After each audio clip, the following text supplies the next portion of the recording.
The story begins with a little girl listening to her father talk about the three great gods of water, sky, and earth. Among them, the water god is the most powerful, yet none of them have a king. To fill that role, Habik, the water god, must find 3 sacred stones kept by gods living on earth. With his servant Namuri, who has been to the human world before, Habik sets off on this mission. Meanwhile, we meet So, a psychiatrist struggling with her work, bills, and rent. While venting with a friend, she finds an old diamond ring from her ex and thinks of selling it to escape her troubles. Just then, she spots a shooting star and makes a wish only for Habik to fall from the sky and land on her, knocking her unconscious. Lost without clothes or knowledge of human life, Habik borrows her apron, revives her, and disappears. When So wakes up and sees her ring missing, she angrily calls him a thief, which offends Habik. Habik soon realizes his powers and map are gone. While Namuri leaves to change, So crosses paths with Habik again. When he claims to be a god and calls her his servant, she assumes he's a delusional patient and gives him her psychiatrist card. Later, Namuri and Habik end up in a children's tent for the night. The next morning, while wandering, they meet So again near her land. She tries to sell it, but Habik insists it belongs to the water god, though his powers fail to prove it. So reluctantly drives them, but after the car breaks down, they're chased by a wild boar and end up hiding in the trunk together, holding each other in fear. Habik later attempts to jog So's memory with a kiss, but nothing happens. Namuri warns him that forcing anything on women is a crime on Earth. Still shaken, So can't stop thinking about the kiss. Soon after, Habik joins a roller skating competition to win money, impressing the crowd including So, who flees when he notices her. Convinced she remembers her role as his servant, Habik confronts her at her clinic, demanding food and shelter. So, believing he's insane, refuses and warns she'll report him if he follows her again. At home, her troubles worsen. Her landlord refuses to lower rent and orders her to leave. A man named Shin witnesses her struggle and suddenly clears her debts, leaving So unsettled. She wonders if Habik and Namuri have brought a curse into her life. Meanwhile, on a train, Habik experiences hunger for the first time after watching a child eat, realizing how powerless he's become in the human world. Habik, still adjusting to human life, begins to feel hunger for the first time. On the train, he notices a girl listening to music by actress Mu-Ra, whom he recognizes as another god holding one of the stones. He tries to follow her but loses her in the crowd, while Namuri gets trapped on the departing train. Stranded, Habik meets a man who turns out to be from his world. The man brings him food, but when So arrives searching for Habik, the man panics and jumps into the water. Begging Habik to save him, So waits anxiously as Habik dives in. The moment reminds her of her own past suicide attempt, and she breaks down in tears. Finally, Habik surfaces with the man alive.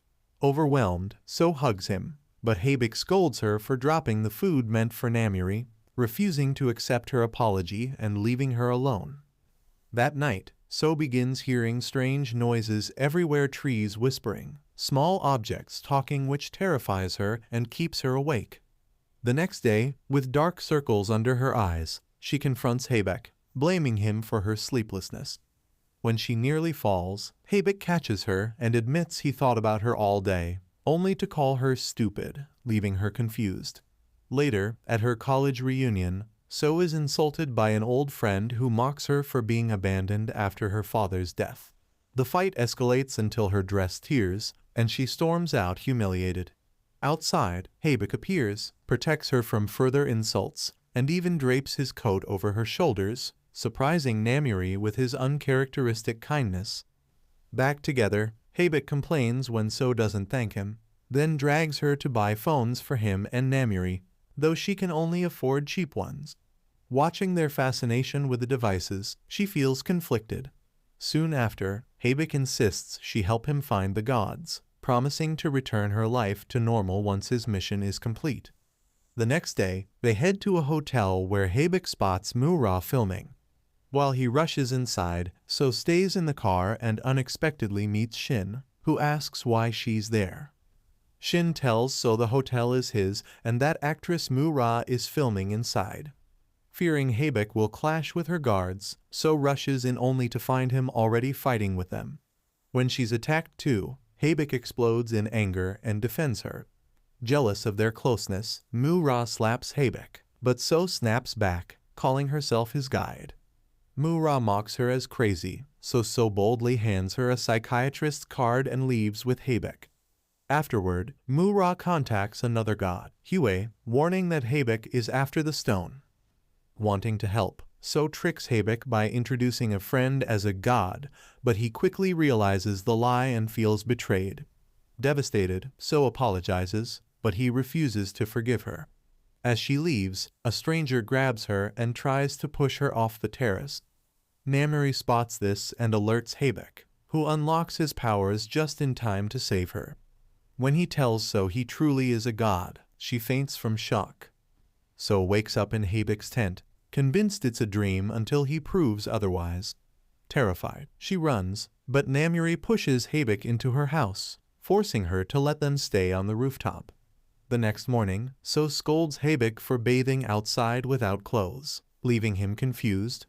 Later, she takes him shopping for new outfits, but refuses the expensive ones, buying cheap clothes instead. Though offended at first, Haebek accepts them after being flattered by the shopkeeper. Over dinner, So warns Haebek not to trust Mu-ra blindly. Her words hint at her painful past, but she doesn't explain. Soon, she's called about a land deal. The buyer turns out to be Shin, who shocks her by offering far more money than she asked. Meanwhile, Haebek meets Mu-ra again and demands the stone, but she mocks him for being powerless, leaving him humiliated.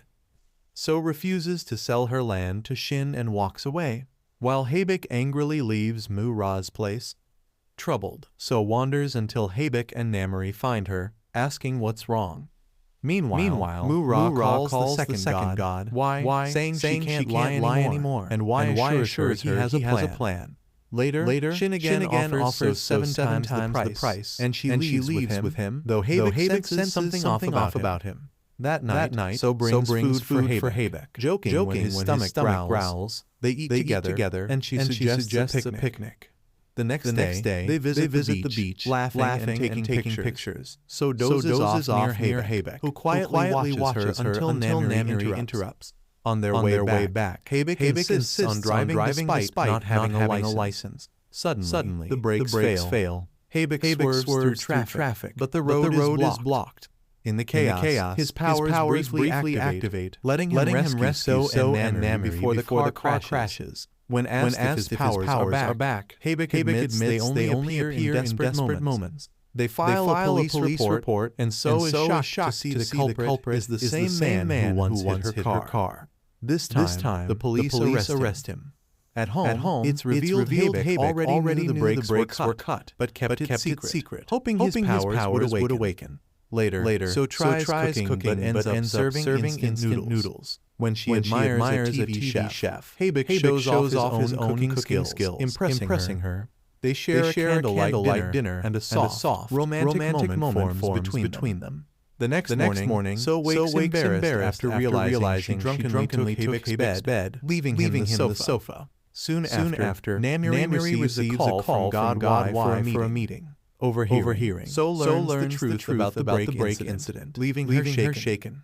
So lashes out at Haebek, accusing him of endangering her, but he insists his intentions weren't wrong. Still upset, she storms off, and Namiri follows to explain that Haebek's powers are vital for their mission. Just then, Haebek arrives and tells Namiri they must meet God Y. So overhears and feels hurt, afraid he'll leave her. When they get in the car, she joins them, insisting he can't leave without paying the bills since he lives with her. Forced to agree, Haebek takes her along. At Y's house, Haebek greets him. But the moment So sees why her ex-boyfriend, she faints. She faints again each time their eyes meet. Y refuses to give Haebek the stone, saying he must first regain his powers. When Y tries to keep So with him, Haebek stops and takes her home. Later, Habik asks if Y was really her ex, and though she tries to avoid the question, she finally admits it, shocked to realize she once dated a god. Meanwhile, Habik and Namiri go to Mu-Ra, asking for her stone, but she refuses and instead demands he bring Y to her first. Alone in her car, Mu-Ra sadly confesses she doesn't even have the stone and breaks down in front of Y, revealing her feelings for Habik. It's shown that Y once loved Mu-Ra too, even proposing to her, but she rejected him.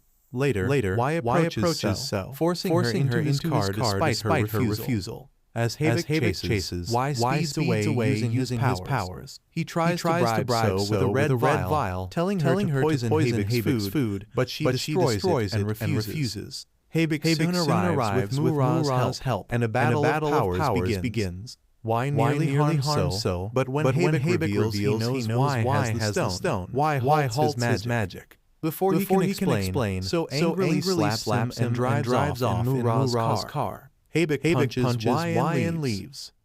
So visits her mother's grave, grieving her painful life, saying she'd rather be dead than carry so much loss.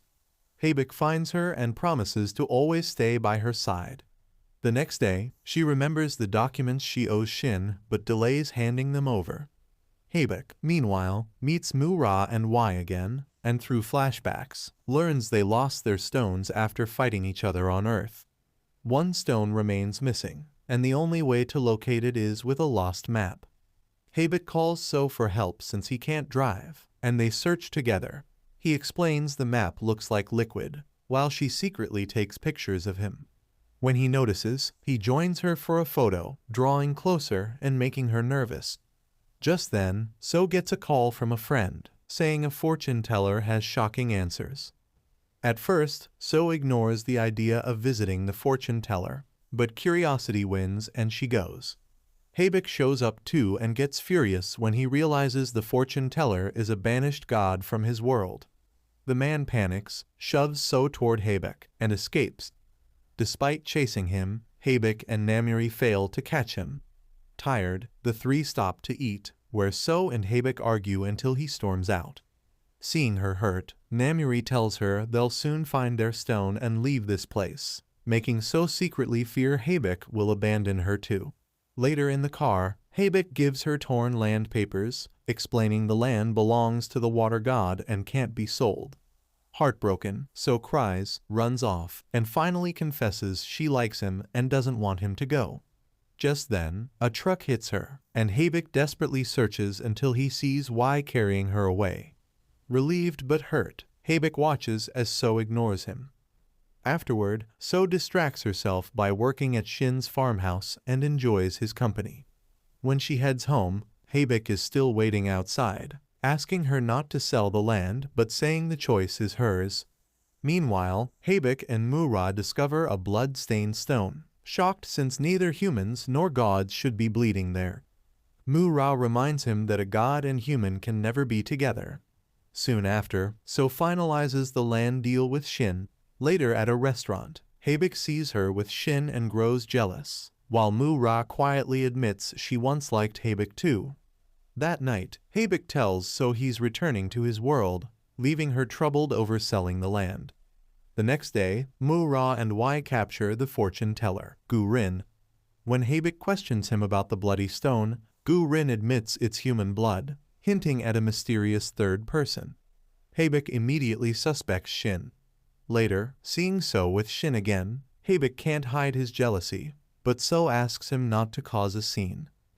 Habik quietly tells Shin he has discovered his true identity, the blood was his. Shin, shocked, remembers that he is half god and half human. A flashback shows the head priest telling Habik about this child, born of a human mother and a god father, cursed to live and die like a human but reborn again and again with the power of fire. When Habik confronts Shin, he panics and runs away, struggling with memories of his painful past. Later, Habik discusses with Muta and Y that Shin could be connected to the wind god's disappearance, especially since he arrived on Earth when Bien vanished. Habik also worries because So is getting closer to Shin, unaware of who he really is. He goes to her clinic and insists on taking her away. Together they spend time at a park, ride attractions, and even visit a haunted house, where So laughs at Habek's fear. Sitting together afterward, he asks why she plans to leave the city. She hides her true reason because he will eventually return to his world. Habek compliments her, making her smile. Meanwhile, Shin confides in So about his tragic childhood with a kind mother and cruel father. She encourages him to trust himself and says she believes he would never hurt anyone. Touched, Shin feels seen for the first time. Soon after, Y tests Shin by sending a driverless car toward him. Shin doesn't react, but Mira saves the situation and informs Habek. When Habek confronts Shin, Shin swears he won't misuse his powers. Mira then brings a little girl Shin had adopted, softening the tension. So later remembers her mother's painful death from illness caused by her father's strictness. Habek comforts her and creates 3 stars in the night sky to cheer her. The next day, Namuri reveals the truth. The land So was selling is the gateway for gods to Earth, and protecting it is Habek's duty. Realizing this, So cancels the deal with Shin. Soon, Habek finds the missing map behind So's Dream City sketch, realizing it got stuck there when he first met her. Using it, he and So locate Bien, who has lost his memory from an electric shock when Shin first arrived. All the gods gather to restore Bien, but Mura belittles So for being among them. So boldly defends herself, angering Mura. Later, So worries when Habek isn't at his usual spot to meet her, but he surprises her by appearing behind her. Overwhelmed, she hugs him and begs him not to leave, though Habek stays silent, knowing their future is uncertain. The next day, they share a quiet breakfast and spend time cleaning the house together, finding small happiness in those ordinary moments. So gets tired and lies down, asking Habek to rest too. When he lies close, she complains, but Habek teases her, saying she asked for it and warns her not to let any other guy do the same. Mura and Y attack Shin at his hotel, but instead of using powers, Shin fights back on his own. Later, Shin meets So and asks her to treat his staff for free now that their land contract is cancelled. He confesses his feelings, but So rejects him, making it clear she likes Habek. Shin admits he'll still try to win her heart, but won't use his powers against Habek.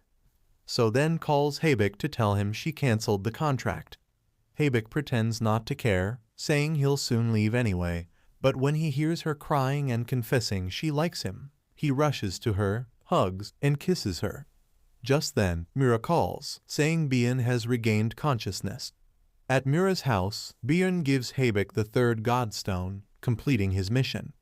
Habek is happy, but So feels heartbroken, knowing he'll have to leave her world.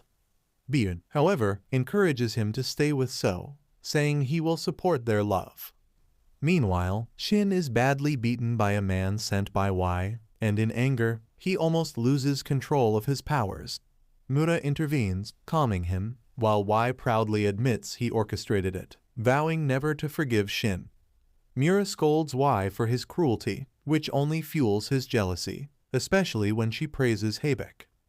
In another moment, Habek helps an old man, who rewards him with money and advice to always aid humans. Habek then spots a pair of couple mugs in a shop and, short on cash, agrees to model for the shopkeeper in exchange. He gifts the mugs to So at a cafe, proudly showing her the pictures from his part-time job, leaving her touched by his effort. Shin gets drunk, and So takes him somewhere to rest. While unbuttoning his shirt to make him comfortable, Shin mistakes her for Habek and, in confusion, climbs onto her. When he realizes it's So, Habek walks in, furious, and slaps Shin.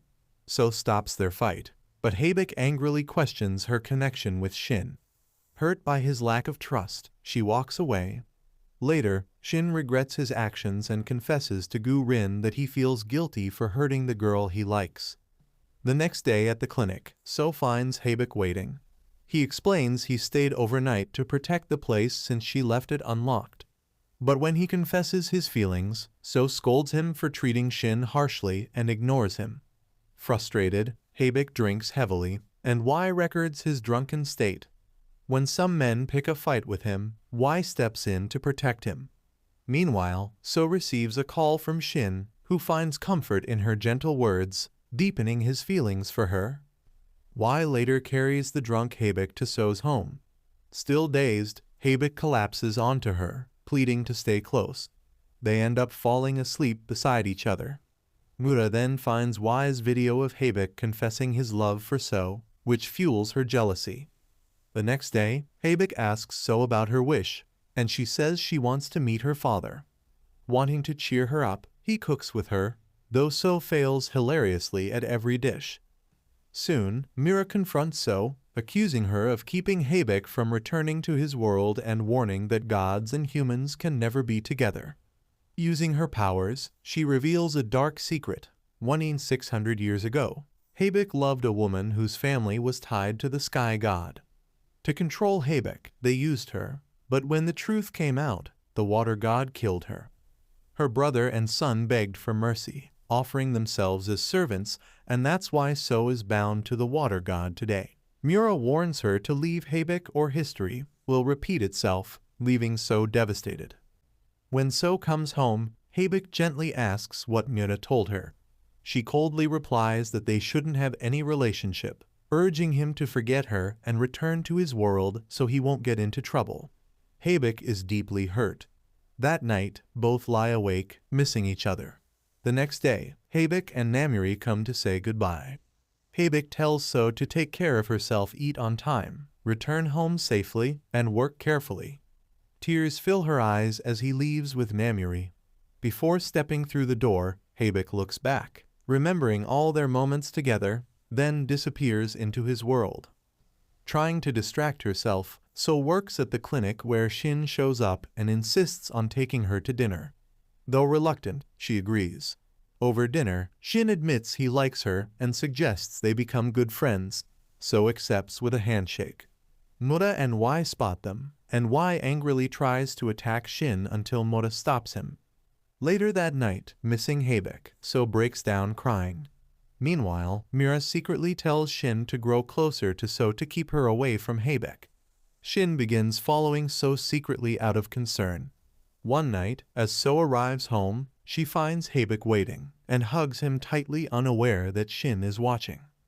Inside, Namiri reveals Habik has a new mission, to find out why the 3 stones were placed on Earth.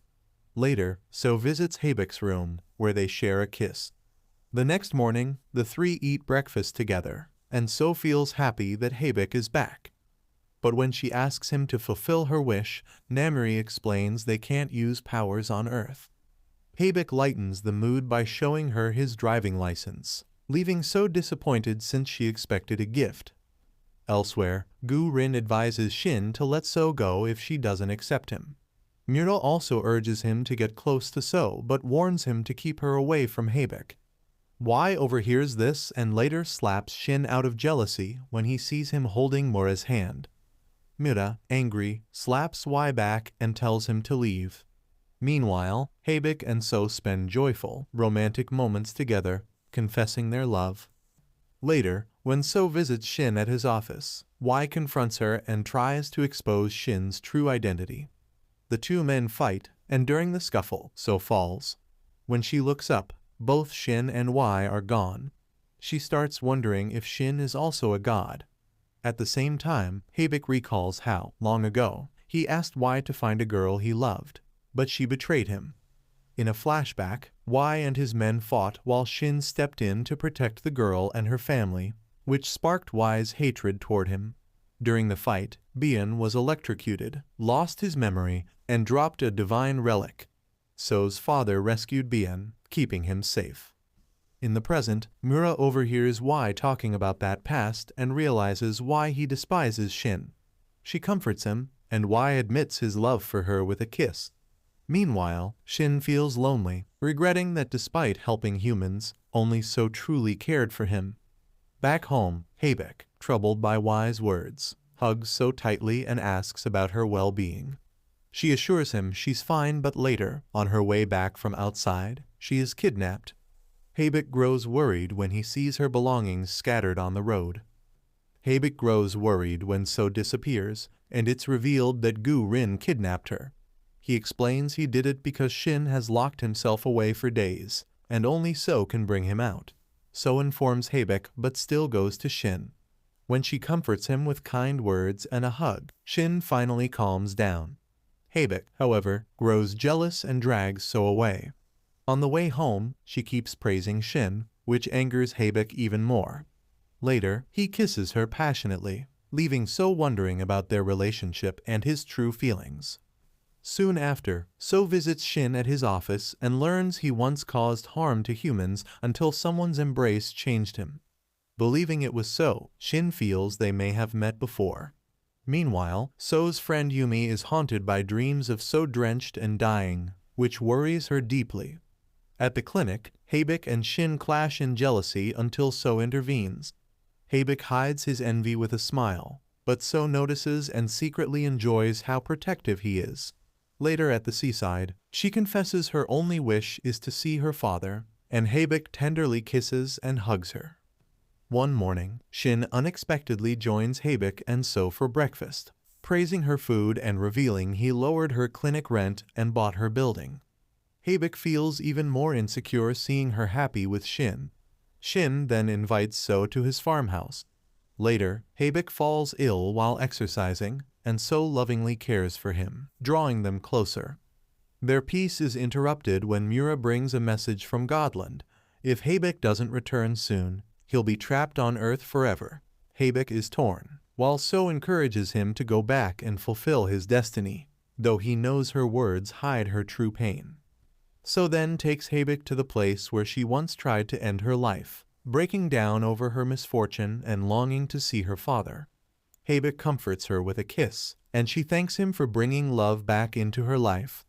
Yumi's nightmares grow worse. She sees So dying again, and this time also sees her father. When Yumi visits, she recognizes his photo and warns So, but So refuses to believe it. Haebek overhears and later apologizes to So for failing to grant her final wish. Heartbroken, she cries, and together they decide to cherish every moment they have left, no matter what comes next. Later, Haebek and So go shopping together, sharing their feelings openly. When So tries on a bridal dress, she looks breathtaking, and Haebek can't take his eyes off her. They seem like a perfect couple and even take photos together. Meanwhile, Byun tells Shin that the man who once saved him carried his divine relic and always wished to meet his daughter. That man's name was Yoon-sung Jun, So's father. Realizing this, Byun tells Haebek, and they both confirm the truth. Shin later recalls how So's father once protected him when he was terrified. Flashbacks show her father making a final wish to meet So, only to die while saving her when she tried to end her life. Learning this breaks So's heart, and she begs Haebek to let her see her father just once. But doing so would mean Haebek can never return to his own world. So refuses, saying she can't bear to lose him too. Still, Haebek asks her to promise she'll live without regrets after he's gone. Haebek then takes So underwater to the place where her father's body rests, letting her say goodbye and bury him with respect. Afterward, Haebek prepares to leave her forever. Just then, the head priest appears, revealing Haebek has fulfilled his true purpose protecting and guiding humans. Because of this, Haebek will no longer disappear and may remain with So. Relieved, So wishes that Haebek stays by her side for life, and when she dies, he may return as king of his world. In the final scene, So steps out of her clinic holding a white flower and sees Haebek waiting for her outside her home, just like always. She runs into his arms, and together, hand in hand, they walk home bringing their love story to a heartfelt end.